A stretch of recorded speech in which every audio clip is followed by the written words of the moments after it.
मुंबई महापालिकेच्या महापौर पदावरून गेल्या अनेक दिवसांपासून वादाचं चित्र दिसतंय। मुंबईच्या महापौर पदावरून महायुती आणि ठाकरे बंधूंमध्ये मोठा वाद रंगलेला होता। तर कालच्या निकालानंतर भाजपकडून मुंबईच्या महापौर पदाबाबत स्पष्टता आणण्यात आली आहे।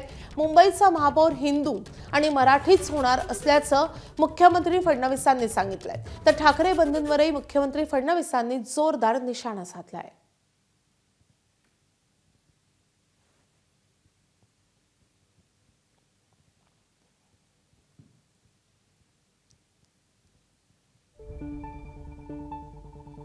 तर मुंबईतील महापौर पद आणि मुंबईच्या महापौराच्या चर्चेला पूर्ण विराम आहे, कारण महायुतीचं बहुमत आलं आहे। महायुतीने पहिल्यांदाच स्पष्ट केलेलं आहे, महापौर महायुतीचा महापौर मराठी, महापौर हिंदू।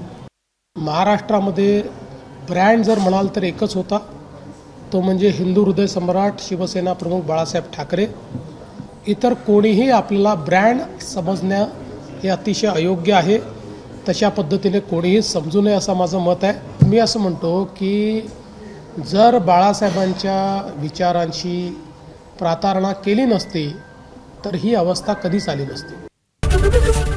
एबीपी माझा, उघडा डोळे बघा नीट।